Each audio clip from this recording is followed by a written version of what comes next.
Good morning, and thanks for joining us today for the Technical Project Planning Workshop, which is being co-hosted by the Kootenay Conservation Program and Columbia Basin Trust.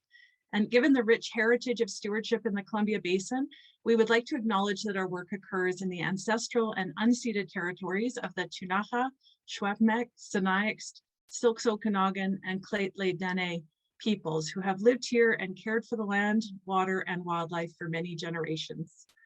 KCP, along with the Trust, are very excited to offer this workshop today on the elements of planning a technical project for ecosystem enhancement, as well as climate and wildfire resiliency.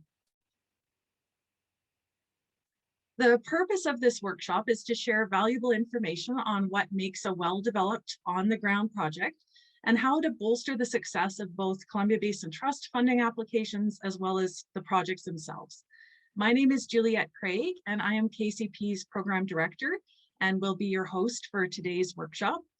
Kendall Benish, KCP's Program Assistant, is also on board to ensure that our technology runs smoothly this morning, and Kendall's cell phone number is in the chat box if you need support, and you can also message her there. We also have Krista Watts, Natasha Jemayeff, and Katie Richliski from the Trust who will introduce themselves shortly. The workshop will be recorded and made available on KCP's and the Trust's websites. And also you will receive a follow-up email with a link to the workshop recording, along with the presenter's contact information and links to additional resources, as well as a short workshop survey.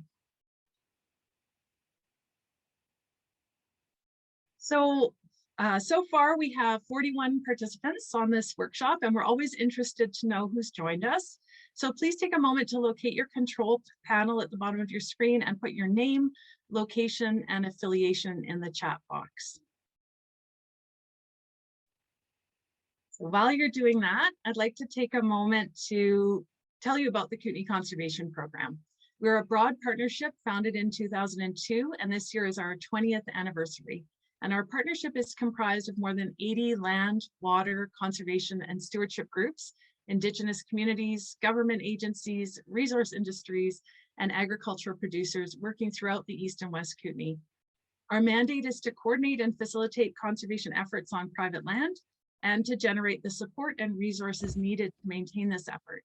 And one of our priorities is to build technical and financial capacity of organizations in the region, which is why we're co-hosting this workshop with the Trust.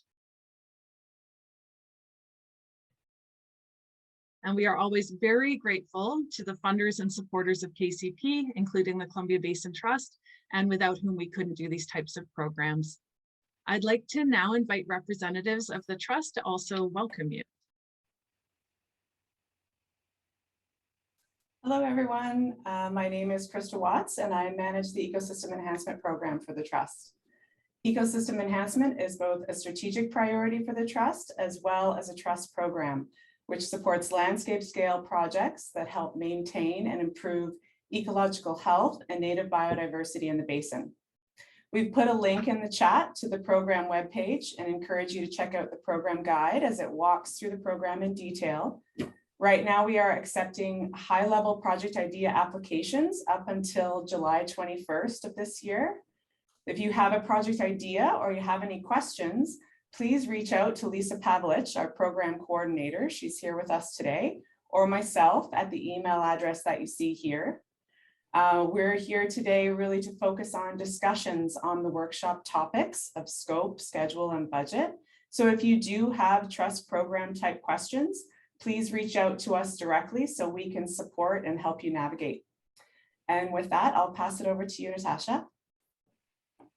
Thanks, Krista. Hi, everyone. My name is Natasha Jemayeff. I'm a manager at the Trust and the manager of the Columbia Basin Wildfire Resiliency Program. This program was developed in partnership with the province of BC to help basin communities strengthen wildfire resiliency and reduce wildfire risk. We encourage anyone interested in the program to register for our upcoming information session on June 22nd and to check out our website. The program intake closes on November 1st.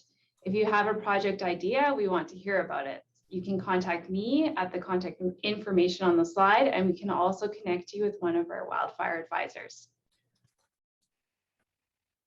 Hi, everyone. I'm Katie Richliski, the program coordinator for the Climate Resilience Program. So this program supports large-scale, multi-year, shovel-ready climate mitigation, adaptation, and resilience projects that address sources of climate change or manage the risks of climate change. So projects eligible for this program could include anything from active transportation project to flood mitigation and prevention projects. Applicants can request up to a maximum of $500,000 for 5-year projects for this program. And the information session is on June 20th. So coming up pretty quick there. So if you have interest in it, please register. And high-level project idea applications are due August 30th. For any questions or inquiries, my contact information is on the slide, and the program guide is online through the link in the chat. Wonderful. Thank you, Krista, Natasha, and Katie. We'd like to learn a little more about what brought you here today. So we're going to put up 2 polls for you to answer. Please click on your answer and then press submit. So the first question is, which Columbia Basin Trust program are you most interested in? You only have a few answers, so feel free to click the program you're most interested in and press submit.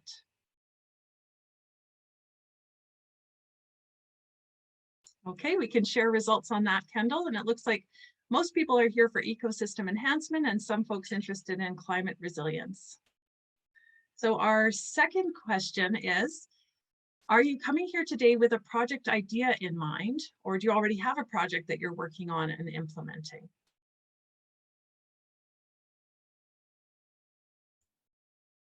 Hi, Juliet. It just disappeared for me. Yeah, there we Yeah, go. the poll pops up and then disappears before you have a chance to hit. Sorry, submit. it's back up now.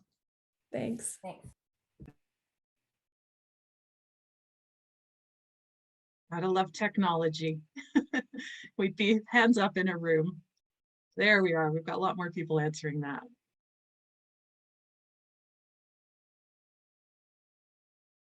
Wonderful. You can share those results, Kendall, and it looks like we have people working on a project idea and already implementing a project, and those that don't have an idea yet. So that's wonderful to have this diverse background here. Thank you. We can stop sharing those results.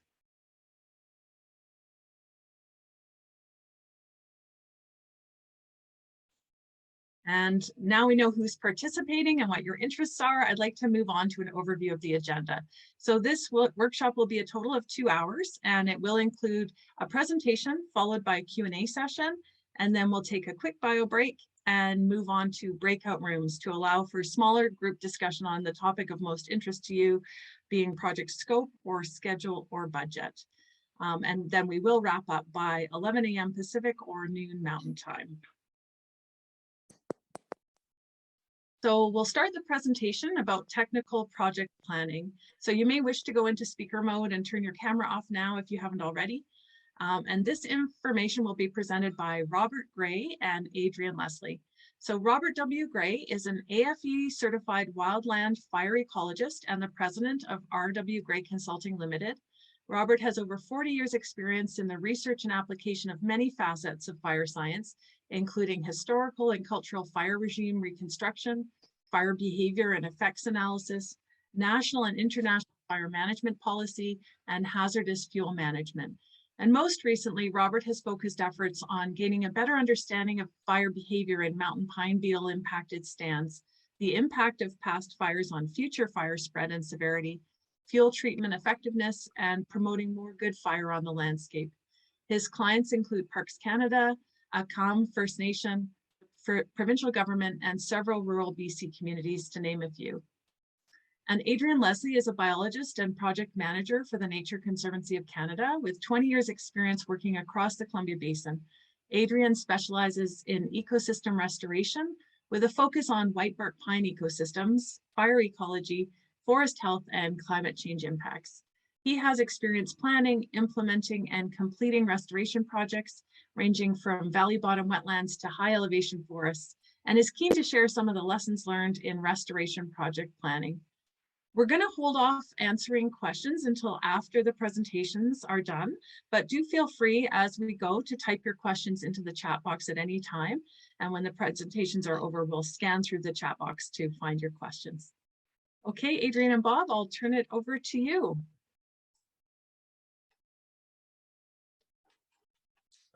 First slide. Oh, there we go. Good morning, everybody, and thank you all for coming out to today's workshop. I'm going to give a quick presentation on project scoping. So basically, why is the project needed? Where did the project idea come from? As we can see from the poll, some of you already have some project ideas, while others are still in the process of seeking one. What's the general purpose of the project? What are you trying to do? What's the information to guide your methods in carrying out your project? How do you set measurable objectives to understand how well the project is proceeding or how well you met your objectives? And finally, how do we monitor success? How do we know whether or not we were basically successful in what we're trying to do with our project? Next. So for this exercise, I'm going to use the work that we've been doing in Kimberley. So since about 2005, we've been working quite aggressively in the Kimberley, both within town and around town, to reduce fire threat, focusing a lot on manual thinning of small diameter trees and the burning of felled trees and downwoody fuels in the wintertime. And some of these projects that we're currently working on, or if you are familiar with Kimberley and Marysville, it's in behind the Larchmont subdivision in the Kimberley Nature Park. So it's often useful to start with a problem statement. So why is the project needed? And sometimes the best thing to do is to link to a larger strategic initiative, some type of a large scale strategic plan at that 30,000 foot level. And from that, we can get individual projects to carry out.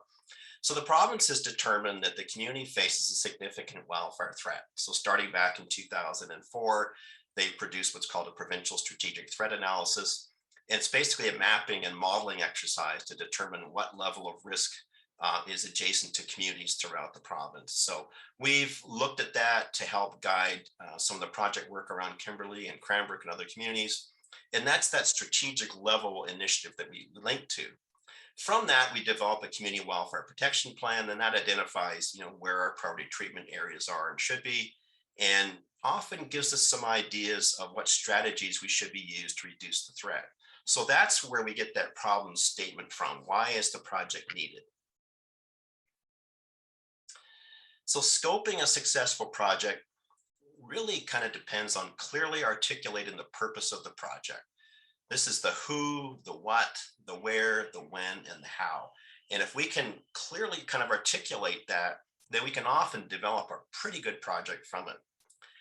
At this stage, once you've kind of developed that project idea and you've answered these, the who, what, where, when, and how, it's so important to sort of go back to that program guide. This example is the Ecosystem Enhancement Program, and make sure that you're linked to the project criteria in the grant. So you might have a great idea for a project, but it may not fit the criteria or the eligibility in the grant program. Now, it's often really useful at this time to, if you think that, well, this is a square peg trying to fit into a round hole, but check back in with CBT and other funders and kind of discuss your project. And there may be some way to flexibly kind of shift some emphasis around or redefine the scope of the project and make it fit within the funding program. So your first gut check may be this doesn't fit, but it's good to have a conversation anyway. And one other significant thing to consider is land ownership. It is so important that the jurisdiction that you're intending to work on fits the eligible jurisdictions within the grant program. If they don't, they don't. It's very clear. If they do, they do. That's fantastic.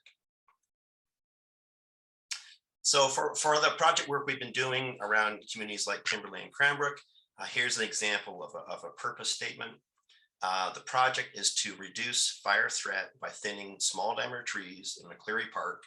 The work will be carried out by the city fire department and local contractors and will take place over the next 10 months. Crews will fell the trees, pile them, and over the winter, the fire department will burn the piles when safe to do so. And you can go through that with a highlighter and clearly identify the who, what, where, when, and how. And so that from that, you can really start to develop a very articulate project plan. Your next step is to try to find the guiding information. So what's the information that you can and should use to guide your methods and how, and basically in how you're going to solve this problem. It's always critical that sometimes it's professional reliance to use the best available science. And there's plenty of science out there if you know the right places to look for it. What's the level of uncertainty? You're going to carry out a project. You know, there's definitely science guiding it, but sometimes there's holes in the science. And so that's some level of uncertainty. And so how much can you actually tolerate with a project? What's the level of legal exposure? Sometimes this ties back to that level of uncertainty as well. So it's important to understand what that is in legislative context. Who's qualified to guide the methods? Well, so what outside expertise do you need to help you in your project work going forward? So our Kimberley example, again, we use an iterative process that we've developed over a number of years. We start off by establishing a standard of objectives to meet. So we want to meet 3 critical objectives. So to do that, we need to understand the conditions that are feeding into those objectives. So that's the inventory. So what are we going to be treating on the landscape? And that's an inventory when we determine this sort of status quo condition. So what happens if we don't do a treatment? And we plug all that into decision aids, predictive models. And from that, we can basically determine a number of different treatments and what the outcomes are. And if we sort of go through this process of inputting the data, running the model, we can kind of work our way or game our way into a prescription that's going to meet our objectives. The first couple of runs of the model, we may find that, well, we're not meeting our objectives. So in this case, we likely have to go back and thin some more trees. That may not be enough. So we have to go back and maybe thin a few more trees, or maybe we do an understory burn once we're done the thinning. It's this process of trying different things in a simulation system that gives us an idea of basically how to find that perfect prescription. Along the way, it's important to consider constraints. So what can possibly sort of get in the way of what we need to do? What are the consequences of our actions? Sometimes they're pretty obvious and sometimes they're not. Once again, the levels of uncertainty. In this case, we're using a model, which is a black box. It's only as good as the information coming in. And you also need to be able to interpret the numbers coming out of it as well. What's the legal exposure of doing this work? We also need to develop a monitoring plan, a project budget, and probably request for proposals to have contractors do some of the work. And Adrian's going to be talking about some of this in the next section. And it's also very important to employ an interdisciplinary team. Don't go it alone. If there's questions around individual species biology or hydrology, or you're concerned about weeds or something, talk to outside experts. Build either a formal or informal team to help you guide your project so that you're covering all your bases and you're trying to resolve some of those levels of uncertainty. It's also important to identify those areas of risk. And there's a number of different areas of risk: environmental risk, social risk, and financial risk. And how do you mitigate those risks? So from the work that we've been doing, thinning trees, piling them, burning, we're doing more sort of post-thinning broadcast burning now. These carry some significant risks. You know, anytime that we're working with chainsaws, that we're thinning trees, there's the risk to the people who are operating the chainsaws and their co-workers. Members of the public sort of wander into an area. Chipping the material carries a certain level of risk. Burning, either burning piles or, you know, broadcast burning these ecosystems. Work in Kimberley, we've had a couple cases where we've had winter pile burning, and there was a smoldering combustion that was going on beneath the snow, and spring comes up and it's nice and warm and dry and windy, and it pops up and takes a run up the hill. There's a tragic situation in New Mexico right now where pile burning was carried out in the wintertime, And in April, it popped up and it's burnt about 100,000 hectares right now. So there are risks with these things. So it's important to be able to identify how we mitigate that risk, understanding that you can never completely resolve risk, but the more you can be out ahead of it and determine how to mitigate it. So there's things like safety briefings, tailgate sessions every day, talking about things that you're encountering on the site, giving your coworkers free rein to speak their mind and identify things. Training and certification are very, very important. Teaching situational awareness, monitoring conditions as you go. Are is it doing what you want it to do? Or are there things that are sort of showing up that you didn't anticipate, and talking about them? Attention to detail is part of that. And zero tolerance for safety lapses, setting very, very tight constraints that we cannot have a mistake happen here. The consequences are too serious, and reiterating that on a daily basis. Consideration of constraints is another key part of scoping. How will you identify and manage constraints such as budget, legal, logistics, human resources, some expertise. Once again, Adrian's going to talk about some of this in the next section.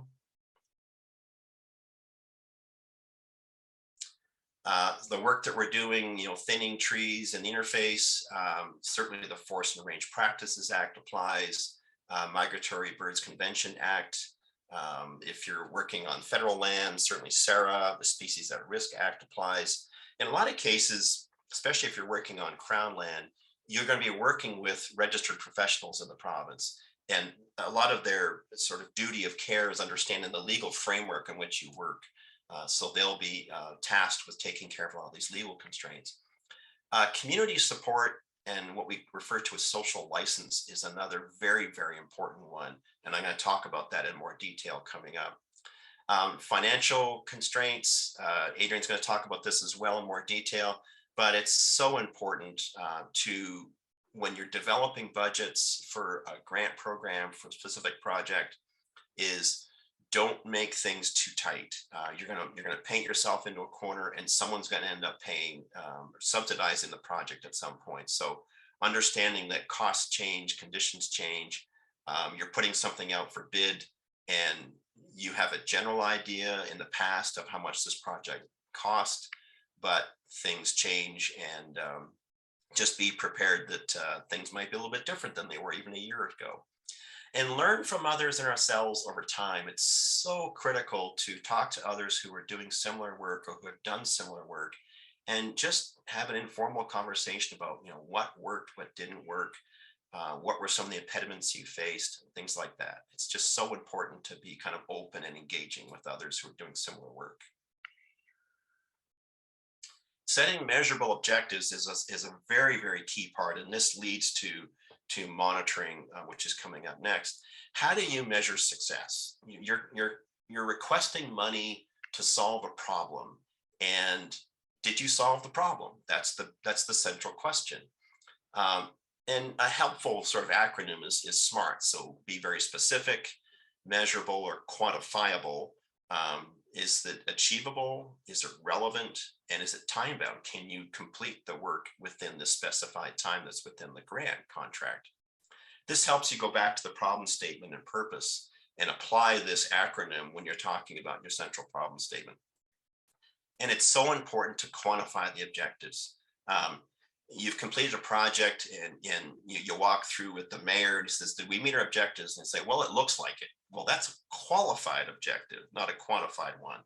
And in a lot of cases, we actually need to be able to measure things and say, yes, we reduced fuels by X amount, or we did this, and we can actually measure those things.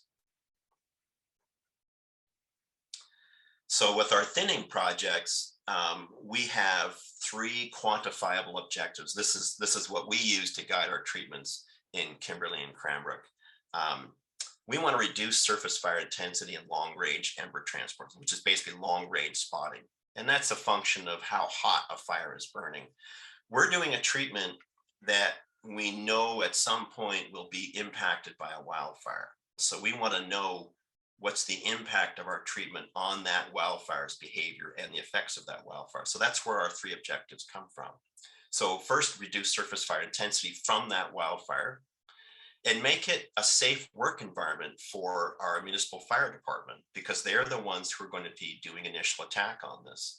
We also want to reduce active crown fire. Active crown fire is basically the fire has transitioned from the surface. It's now a surface and canopy fire, and it's running. Individual trees torching, that's a crowning. Active crown fire was basically, it's moving laterally through the crowns. It's also so important that we increase the resilience of the remaining stand. We want the areas treated to survive that fire. We want to be able to have a green treated landscape around our communities and not a blackened and dead one. There's just, we're foregoing options for future generations to do things with that forest if we've killed it in a fire. So we can quantify all of those initially in our predictive models to develop, to basically, work our way into a prescription, game our way into a prescription, and then we can also measure it afterward. So go back out, measure the density of trees, the height of trees, surface fields, plug it back into the model, and determine whether or not we were able to meet our objective. And the way that we measure things is through monitoring. And there's a number of different monitoring approaches and systems that we can use. There's programmatic, there's implementation, and there's effectiveness. And we're always measuring that against the baseline. So what is that starting condition that we have before we've done any work, and then we apply our treatment to it, and then we measure how well we were successful with things through monitoring. So that baseline condition is always so critical. So programmatic monitoring it's used to assess the success of treatments to large scale problems over large scales of space and time. Employs lots of data over multiple years. An example would be the Union of BC Municipalities Strategic Wildfire Initiation Program, which is now the Community Resiliency Program. So it's been around for 17 years now. They've spent tens to hundreds of millions of dollars. They've treated thousands of hectares.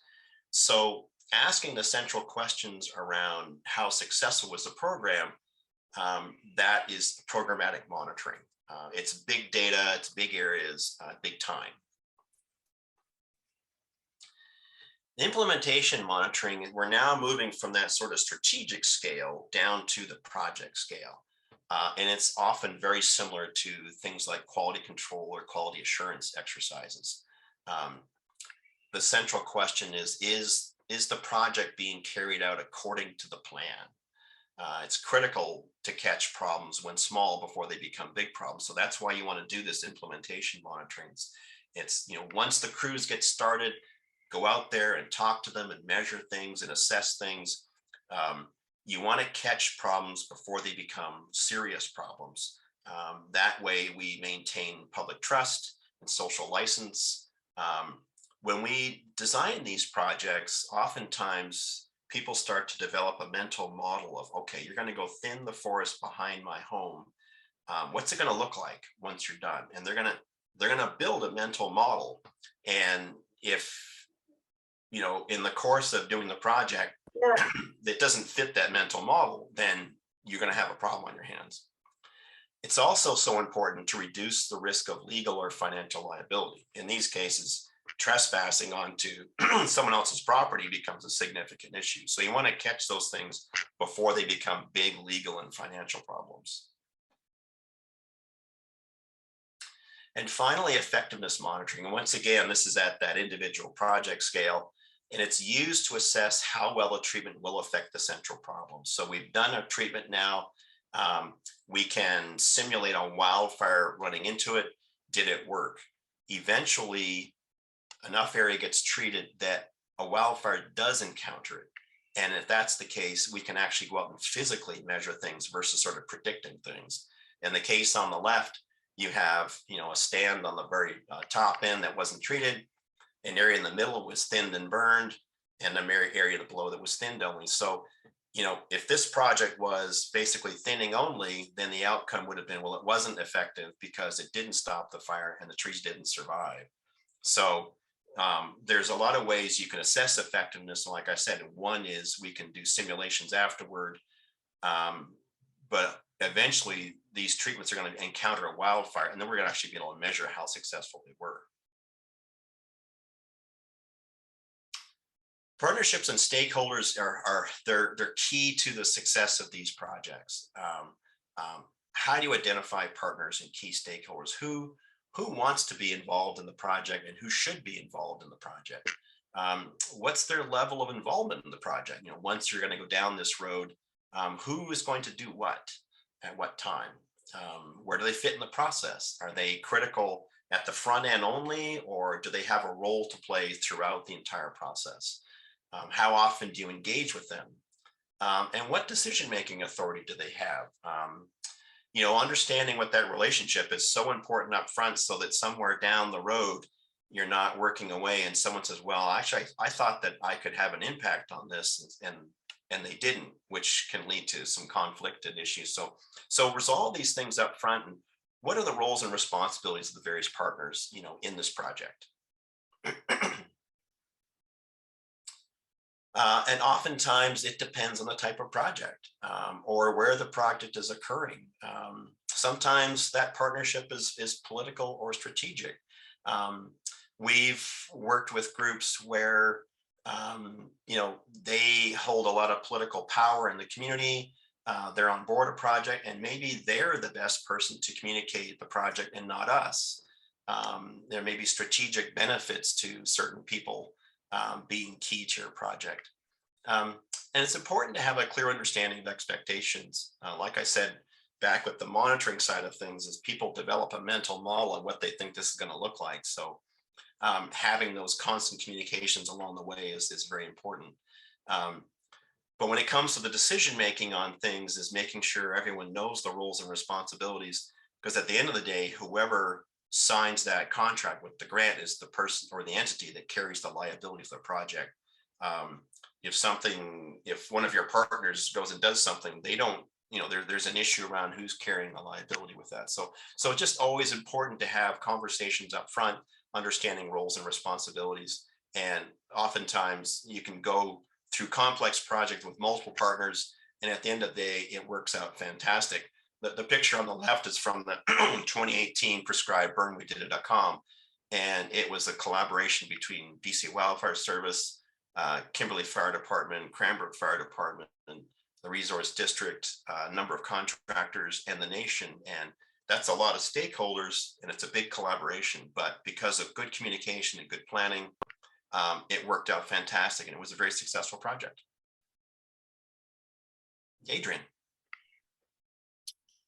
Awesome, thanks, Bob. So I'm going to talk about the sort of, once you've got your project scope, I'm talking about the this project schedule and the budget. So really the when and the how and the details of those. I think a lot of us have done projects that span 1 year, but with the trust having all these programs where there's multi-year funding available, that changes things a little bit. So I'm just going to talk about sort of the constraints of timing a project and planning a project, multi-year project, and then the budget and how that's built directly off of the work plan.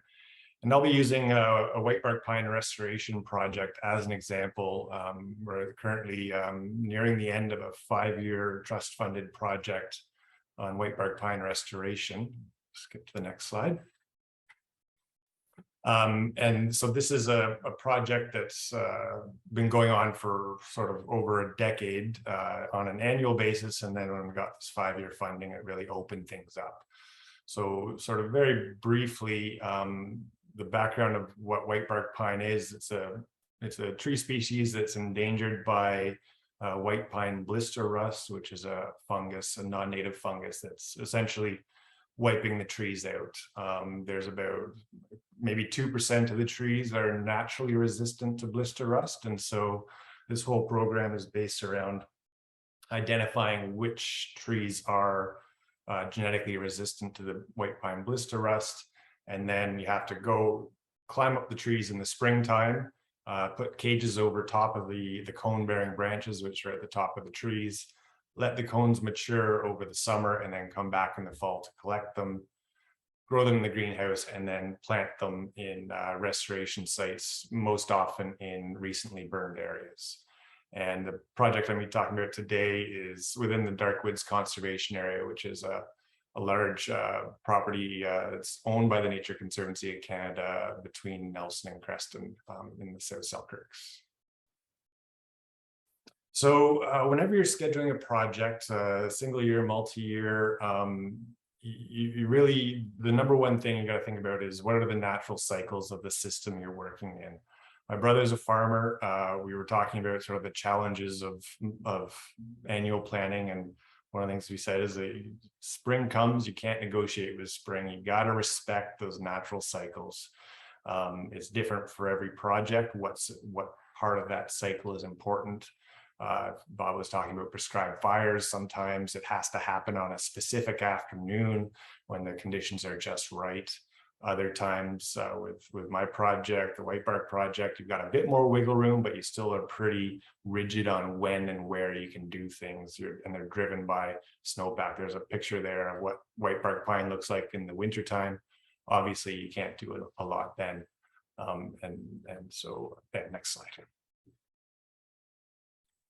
So often going with the biological constraints, there's legal constraints and things like fish windows, when you can do, what times of year you can work in and around streams, breeding bird windows.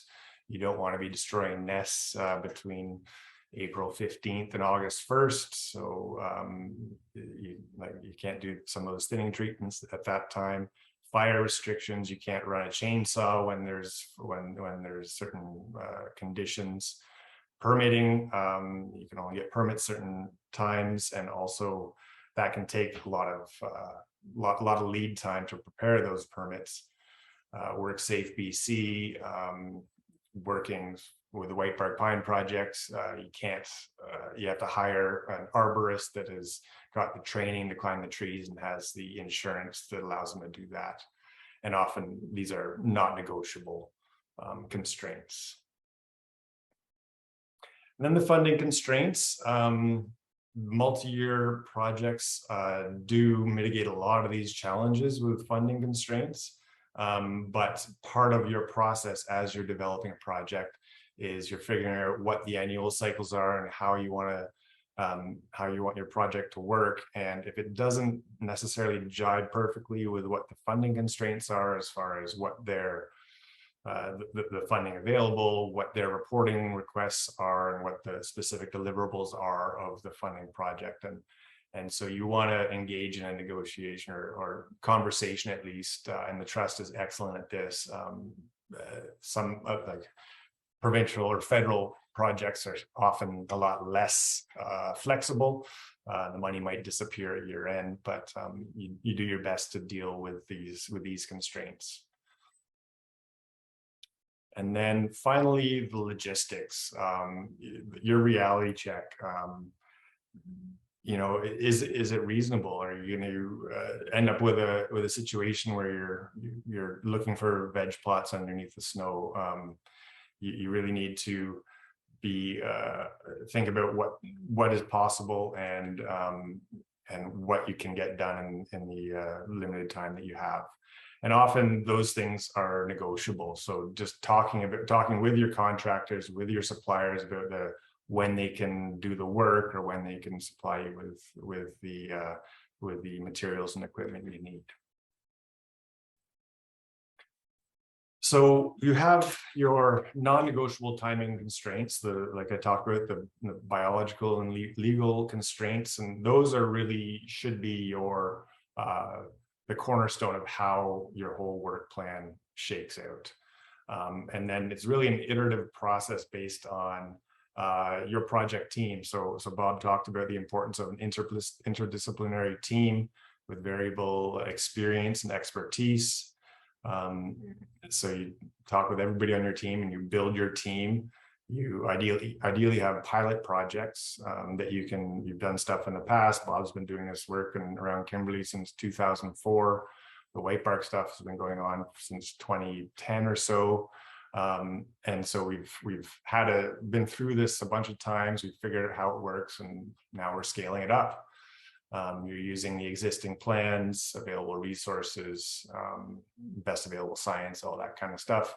And then when you really need to get down to it, you take out a calendar, put those important dates on it, and work your way backwards, and figuring out those timing constraints.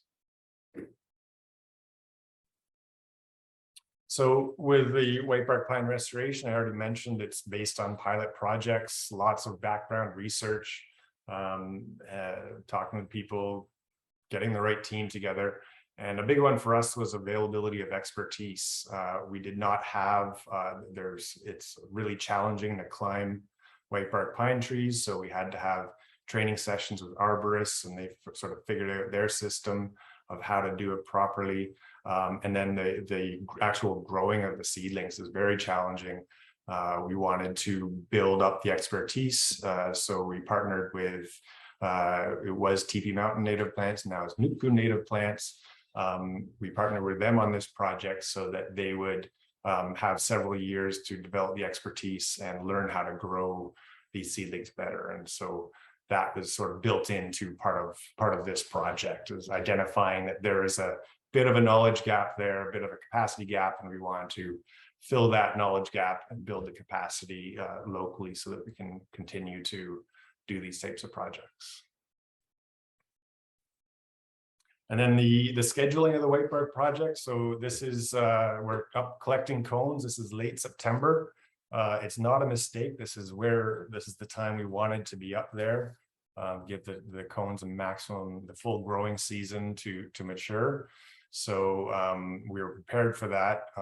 It was driven very much by the timing of the seed maturity here. The legal, I already mentioned the need for arborists. The funding was there, multi-year and negotiable, which is great.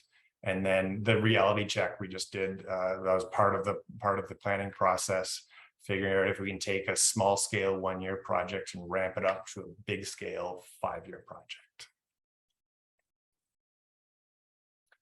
And then the contingencies. Now, to quote Donald Rumsfeld, or paraphrase, he talked about known unknowns and unknown unknowns in a multi-year project. So things that you don't know, and then those surprises that just will come out of left field that you just didn't plan for. You'll get more, you'll reduce both of those things by the diligent planning and really bringing in, engaging all your partners with diverse backgrounds and expertise. The good planning will minimize those unexpected challenges. And it's sort of unavoidable the further out into the future you go. We've got a 5-year project. It's hard to imagine how things are going to change over. Just think about how the world was 5 years ago. It's pretty different from what we expected.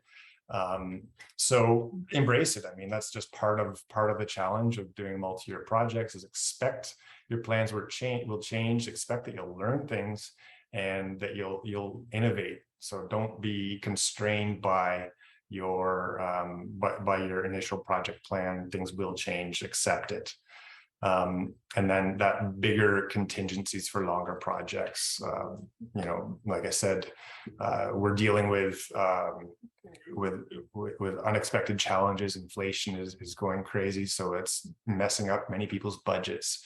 So when we're talking about 5 years down the road, you don't, like Bob said, you don't want to paint yourself into a corner by cutting everything really close and tight. You want to have some contingencies, and then always have a plan B. So if you expect that if you plan on doing one thing one time in one place, and all your focus goes on that, if some unknown comes along and you realize that you can't do it for whatever reason, it's nice to have a plan B. So I'm going to just talk about a little bit about that in the next slide after this. So once you've got your general work plan, the budget is really the last step. And it will be a bit of an iterative process, but really when it comes to multi-year projects, What I've found and what I've noted is that you should really, as much as you can, plan for your project to grow. Ideally, it won't shrink. You'll get the funding you need, but more likely it'll grow. Like this is, I love this picture because it's just some frog that Marc-Andre found, and everybody starts saying, hey, that's kind of a cool leopard frog. Let me, what can I do to help? And more people come on board. You have a successful project, and all of a sudden you've got an ever expanding team of partners and funders that want to help with your project. And so if you want to prepare yourself for that success by planning for it. Next slide. So with the Whitebark Pine project, we planned for it out at the beginning. We were working within the Dark Woods Conservation Area, which is the darkest green right in the middle. But what we have here, the pink, is sort of a model of where would be good places where there's good habitat for whitebark pine. And then you overlay recent fires on top of that. You've got some restoration areas. We identified them within Dark Woods. But when we were collecting these seeds back in 2018 at the outset of the project, it was a really good cone crop year. So we collected a lot more than we actually needed. So we have a lot more seeds than we need, and we have more areas identified than we have funding to grow. And that really allows for easy expansion of the project and to help those other partners come on board. So since 2018, we've had West Arm Park, Harrop Proctor Community Forest, and even the Whitewater Ski Hill, which is just to the left, just to the west of Dark Woods there, all come on board, and they did a planting project last summer using those seeds. Next slide. And then this is just a really quick example of what goes into a budget. So you've got your specific activity, the what, and then the date, when it's going to happen, who's going to do it, how much it's going to cost, and how much time it's going to take. You've got your various different things. So a lot of these are going to be based on quotes that you've received. I think I'll talk about that in the next slide, but you sort of go through each thing that's required in your detailed work plan and put a number next to it, and do your best to get that as accurate as you can. Next slide will be helpful here. Yeah, so a lot of this is just good budgeting for single year projects as well as multi-year projects. The getting quotes is going to help you not only get those numbers for the budget, but also start talking directly to your suppliers and contractors about when they can do the work and how much it's actually going to cost, and then that'll help form your work schedule as well. And it's especially in the shorter term, lump sums are not good enough. You want to provide as much detail as you can. Further, like 5 years down the road, it might become more acceptable to have a lump sum for how much something's going to cost, but you really want to provide as much detail as you can reasonably provide at the outset. Standard good budgeting is to remember that you've got overhead, different insurance requirements for different types of projects, administration, permitting can sometimes cost money, and especially time. And then just managing the project, like Bob and I have both been talking about, it's really important to take the time at the outset and to keep on top of it. And if you don't have the time set aside to actually manage the project and keep a close eye on anything, projects can go off the rails there. You got to remember that you're going to be setting up monitoring usually as or directly following your project or even before it to set up some baselines, and then the reporting afterwards as well. You got to have that all included in your budget. The expertise, the interdisciplinary team that Bob talked about, figure out who it is you need to get on that team, whether it be a GIS person, a hydrologist, whatever it is, figure out who those people are to build your project team and some of those and build that into your budget. Honoraria, first, you want to make sure you can engage with all your partners, improving First Nations involvement in all these projects. whatever it takes to make sure that you have your project team available to discuss and plan and modify your project as needed. And then plan for those unknowns, the inflation, the longer projects need bigger contingencies, I think, as I've sort of driven home. So just to sort of summarize, doing your research is critical. Spending the time at the outset right now, it's awesome. You guys are all here figuring out projects. It's a good time to be doing it. And then really the successful projects are the ones that respect the annual cycle. So projects start to go off the rails when things get delayed, you can't get your contractors on time, you don't have the money in place, you don't have the materials, and you start to compromise when the actual activities take place. And then your invasive weeds get out of hand, you don't get the trees in the ground at the right time, you don't get the burns done at the right time, whatever it is. So really try and respect those annual cycles. And then, like I mentioned, with this multi-year funding, it's like a gold mine. You've got the money in hand for multi-year projects, so you can build off of that.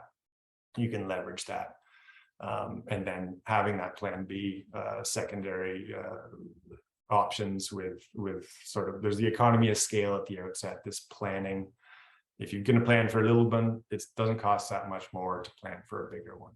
So I think that's all for me, and back to Bob. Thanks, Adrian. So now you've completed a project, or you've completed a series of projects, and it's a good point here to kind of assess, what key lessons did you learn?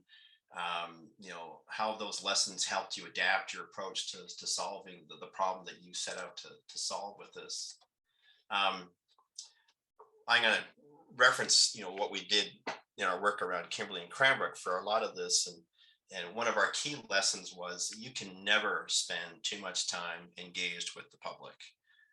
There's no formula, for how much time to spend with the public to gain social acceptance or social license. It can be a slow process to get there. When we started out in 2005, there was a lot of suspicion, concern about what we were talking about doing. At that time, 2003 was the only kind of big fire season, and a lot of folks thought about it as an anomaly. But over time, we built that trust because we kind of educated people about what the stand was going to look like, why we were doing it. It wasn't driven by some sort of alternate goal that we weren't talking about. We were being very transparent, and we slowly gained trust. I mean, it certainly didn't hurt that we had significant wildfires occurring in the province, and the need to get out and mitigate fuels was certainly on people's minds a lot. But we've gotten to the point now where a lot of the social interaction today is you're going to do more of this, right? The burning and the thinning and everything else. So we've got good social license, and it, like I said, it's slow to get there, but boy, it can evaporate very quickly. A misstep, you state something in a public meeting that's too flippant or something, and you don't take into consideration the emotional context of how people feel about the forest that they live in and things like, or recreate in and things like that. So being very respectful, being very professional, and delivering on what you say you're going to do, and not pivoting and changing course. Those are all really important parts of that. So some of the resources that we've found particularly helpful developing our project scope and schedule and budget over the years, we found that talking to colleagues and peers was very helpful for all aspects of the projects. I belong to a couple of professional associations. I'm sure Adrian does too. And we get together at conferences, at least we did before COVID. And we talk about things, hey, what worked for you, or what didn't work for you, and what were some of the issues that you had. And those informal settings are so helpful, that things don't always show up in reports and stuff. Being able to bounce ideas off of these resources is immeasurable and invaluable. In our case, doing fuels mitigation and fire mitigation, linked to my colleagues throughout BC as well as the Western US, and accessing research publications, being involved in reports and research publications is very, very important. And like I said, very immeasurable. Eventually, we've built up a fair bit of institutional memory, as well as we've collected a lot of data. So we have some data trends. We've got some economic information. We've, as best we can with changing climate, we're trying to figure out seasonal weather trends, certainly for prescribed burning, for smoke mitigation when we're doing pile burning or prescribed burning. And we're at the point now where we can actually provide some of those resources to others who are just getting started. So if you are in the process of thinking about one of these interface projects, reach out to us or others, and we can certainly help you out with either project scoping and some of those issues that you might run into. At some point, the larger audience, whether it's CBT or the province, we need to publish some lessons learned material for others who are entering in this field. Learning from others is so critical. Yes, mistakes can be made, but we can learn from that. And it's not always just promoting the successes. We need to talk about what didn't work so that others don't fall into that trap. There have been challenges along the way as well. In our case, there's financial issues and constraints opposed by specific grant programs. Trying to match the maximum ceiling of the grant to the project work. This goes back to the scoping, and like Adrian said, with these multi-year grants, it's making sure that we can deliver on what we need to do, but also have this plan B contingency. Making sure that critical things like implementation and effectiveness monitoring are properly and adequately funded. For years, when you talked about the necessity of monitoring, it was kind of frowned upon, or if you did put an application in, and I'm not talking specifically about CBT here, but other grants, and you put in a budget for monitoring, and it was kind of looked at a little sideways. It's like, well, why do we need to do that? It's like, well, it's so important to understand whether or not we met our objectives. I mean, that's why we're spending this money, and we need to have some responsibility for that. So, and it's definitely being more recognized now. I'm actually seeing in grant applications that there's a fairly significant and I think appropriate budget category for monitoring. And the more feedback we do on that, we can start to narrow down exactly what that figure should be. Some of the contemporary financial issues, and Adrian certainly pointed this out, resource availability. It's like, where do all the people go?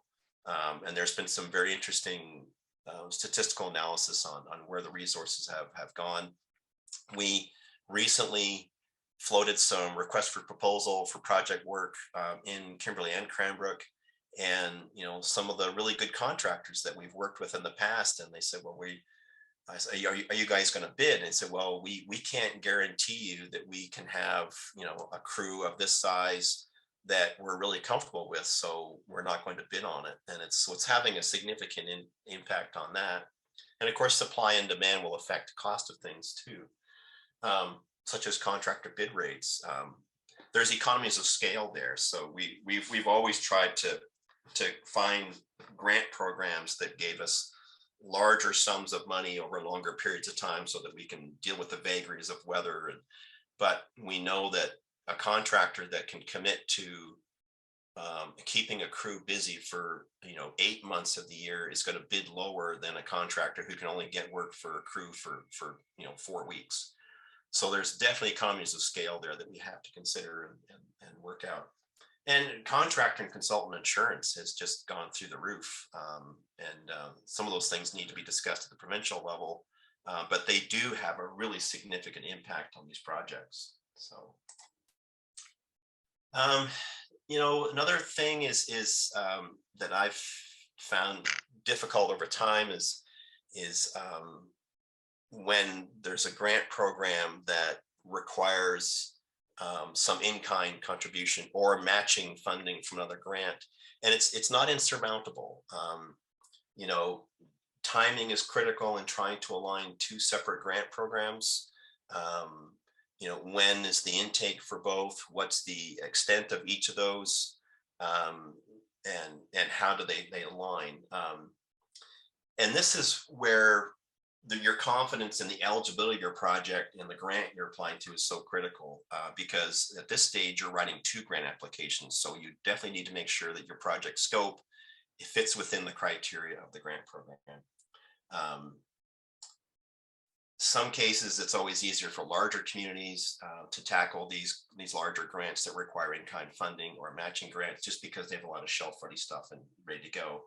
And then if you are successful, and I hope it doesn't turn you away from that, but definitely, you know, shoot for these projects that are larger in scope and they might require co-funding, is just be prepared that you're administering 2 reporting systems now and 2 grant systems now. And like Adrian said, you know, administration and overhead is critical because you've got twice as much work to do, and oftentimes different reporting systems.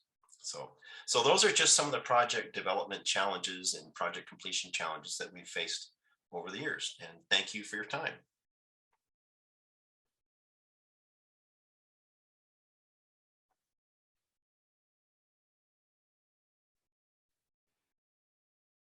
Well, thank you so much for these excellent presentations, Bob and Adrian. The information you shared is so useful, and clearly your depth of experience and knowledge, it's just wonderful to have you share those. We'll take a few general questions right now, and there will be an opportunity to ask specific questions as well in the breakout rooms around scope, schedule, or budget. So please do put any questions you have in the chat box, and we'll be watching for those.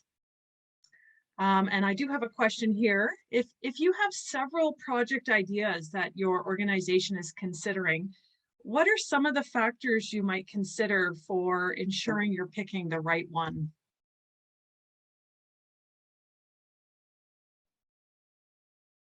I would, first reaction would be whatever really excites you the most, whatever you want to, you're going to be working on this project for years.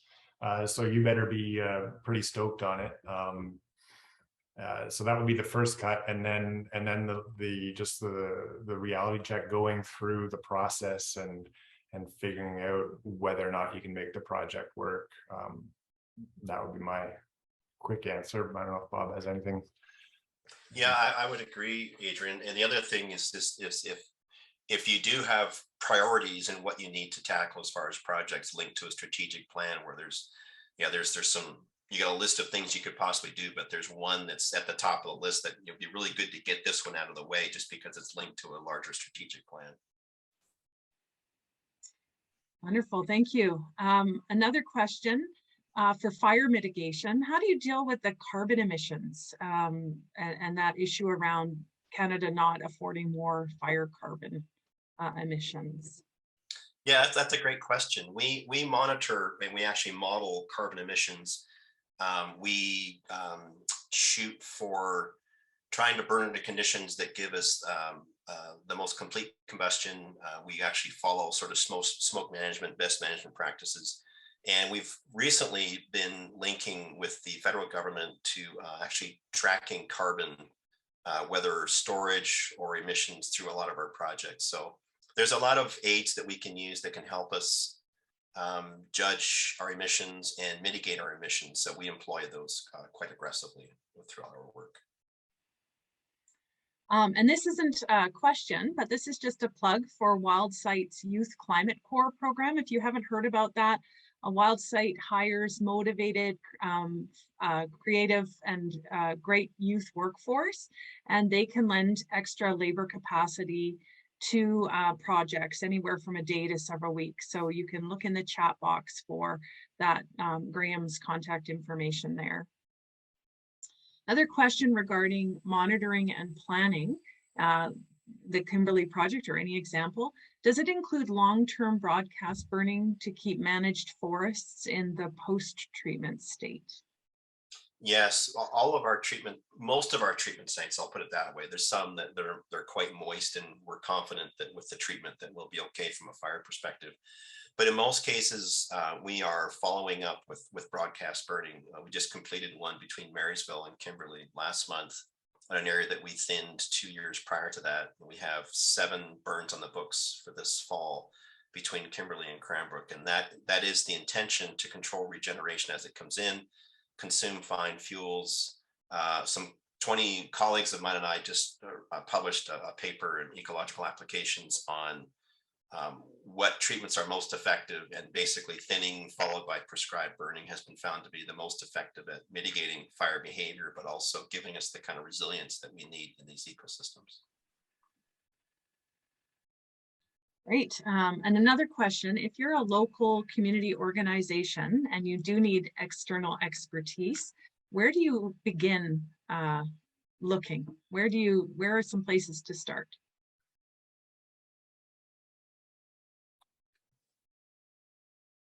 I think talking to other groups or organizations or people that have done similar projects, Kootenay Conservation Program, show up to some of their meetings and just start to meet the folks that have done the work locally.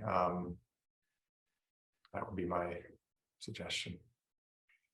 Yeah, or in the case of the fuels work, is just contact the municipality or the regional district and get an idea of who they've been working with, and if they have references for you to check with. So,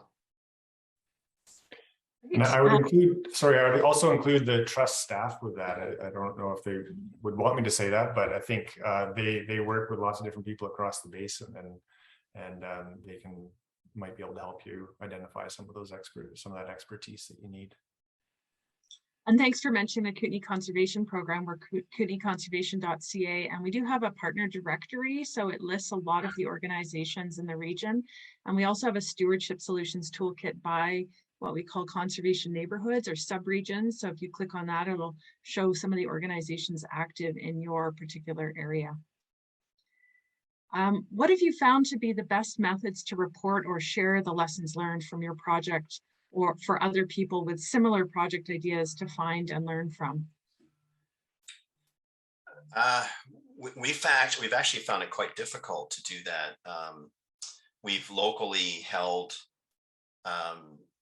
sort of impromptu, informal meetings with colleagues. Oftentimes, if we're talking specifically about projects, we may not include the public, but we do have informal sessions with them. And that was my point, that it would be nice if we actually had a central depository place where we could maybe CBT's website or KCP's website or something, where we can actually, in a very formatted way, is discuss some of these projects and lessons learned. But I'm not aware of anything that's available. What about you, Adrian? Yeah, certainly nothing formalized. I think it's those meetings like this and the KCP meetings. I go to Whitebark Pine meetings, whatever venues are available. But yeah, there's no great way to share necessarily all those lessons learned. And following up on the broadcast burn question, is there collaboration with First Nations to learn and train within their territories? Yeah, we are through Akam, Chinaha, Cranbrook, and Kimberley. We're actually in the process of identifying and training burn bosses. It's a long process. There's a lot of training that you have to take, and there's sort of practicum development along the way through task books, functioning in certain positions on actual prescribed burns. But we are in the process of that. We've identified further training that we need to do, and we're basically trying to fill a targeted capacity with that. So the process has started. Another question for you, Bob. You mentioned you can never spend too much time with the public. Any suggestions for what are the best kinds of communication methods and what kind of communications capacity should be built into project plans? As much as possible. If you're doing a project that involves, sort of changing the structure and composition of forests and vegetation, it's so important to be out in the field with those. just taking a hike and talking about things. And you can follow that up with some, if you need to, some sort of graphic simulation of how things are going to look afterward. There's all kinds of fantastic software for that now. The second part of that was how often. How to build it into the capacity built into your project planning. Yeah. Yeah, that's an interesting one. And it really depends on how engaged the stakeholders are and the public interest. We've gotten to the point now in some of our projects in Kimberley where it's yeah, you guys are good to go, and we'll check in with you at some point. We'll have a public meeting ahead of prescribed burning in the spring and fall with local groups that will be most affected by the smoke. And the public participation has kind of trailed off. I mean, we're glad that they have confidence in us, but we do want to make sure we're capturing all the concerns and interests. So you're going to have to sort of gauge by how much interest you think there is, build in a budget, give it a wide variance initially, and then over time you'll get a better understanding of how much time and effort you have to put into it. Fantastic information today, both in the presentations and in the questions. Well, on behalf of the Kootenay Conservation Program and the Columbia Basin Trust, we really want to say thank you to you all for joining us for today's workshop. We hope you enjoyed it. And please do expect a follow-up email, and it will have a link to the recording of this workshop as well as a post-workshop survey. So as Krista mentioned, those are really important for us to have you fill out because it helps us with future workshops. It will also contain, the email will have a list of resources that may be useful, the budget example, and a PDF of the slide deck that was used today as well. And also it will have the speaker's contact information as well as the trust staff's contact information so that you can reach out to them. Krista, do you want to close by saying a final few words? That would be great. So the Trust initiated and assisted with the delivery of this workshop to help support and build capacity around large-scale multi-year projects. We hope that you found this workshop valuable and you're able to incorporate your learnings into your project applications and/or your existing projects. So thanks so much for being here and for sharing your knowledge, and just invite you to have a great day.